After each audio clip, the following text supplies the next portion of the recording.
പിറന്ന കണ്ണൂരിന്റെ വിപ്ലവ മണ്ണിനെ പേരിനോട് ചേർത്ത ആകാശ്. ചെറുപ്പം മുതൽ പാർട്ടി ശക്തി കേന്ദ്രത്തിൽ ചുവപ്പുകൊടിയേന്തി. 2018 ഫെബ്രുവരി 12-നാണ് മട്ടന്നൂരിൽ വെച്ച് യൂത്ത് കോൺഗ്രസ് പ്രവർത്തകനായ ഷുഹൈബിനെ വെട്ടിക്കൊലപ്പെടുത്തുന്നത്. ആകാശ് തില്ലങ്കേരിയായിരുന്നു കേസിലെ ഒന്നാം പ്രതി. കേസ് വിചാരണ നടക്കാനിരിക്കെ ജാമ്യത്തിൽ പുറത്തിറങ്ങിയ ആകാശ്. പി ജയരാജന്റെ അടുത്തയാളായ ആകാശ് ഒരു വേള പാർട്ടിയെ തന്നെ വെല്ലുവിളിച്ചു.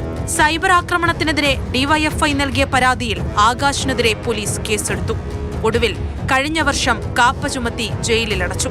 ജയിലിൽ വെച്ച് ജയിൽ ഉദ്യോഗസ്ഥനെ മർദ്ദിച്ചതിനും ആകാശിനെതിരെ കേസുണ്ട്. പാർട്ടി തന്നെ തള്ളിപ്പറഞ്ഞ ആകാശ് ഒരിടവേളയ്ക്ക് ശേഷമാണ് വീണ്ടും വിവാദങ്ങളിൽ ഇടം പിടിക്കുന്നത്. 6 മാസത്തെ കാപ്പ തടവ് കഴിഞ്ഞ് പുറത്തിറങ്ങിയ ആകാശിനെതിരായ ആദ്യ കേസാണ് മോട്ടോർ വാഹന വകുപ്പിന്റേത്. നിയമത്തെ വെല്ലുവിളിച്ച് സമൂഹമാധ്യമങ്ങളിൽ ഹീറോയാവുകയാണ് ലക്ഷ്യം. അപ്പോഴും വാഹനമോടിച്ച ആകാശ് തില്ലങ്കേരിക്കെതിരെ ഒരു നടപടിയും MVD സ്വീകരിച്ചിട്ടില്ല. നിയമലംഘനം നടത്തുന്ന ബ്ലോഗർമാർക്കെതിരെയും സാധാരണക്കാർക്കെതിരെയും നടപടി സ്വീകരിക്കുന്ന വേഗം പക്ഷേ ആകാശ് തില്ലങ്കേരിയുടെ കേസിൽ കാണുന്നില്ല. മാതൃഭൂമി ന്യൂസ്, കണ്ണൂർ.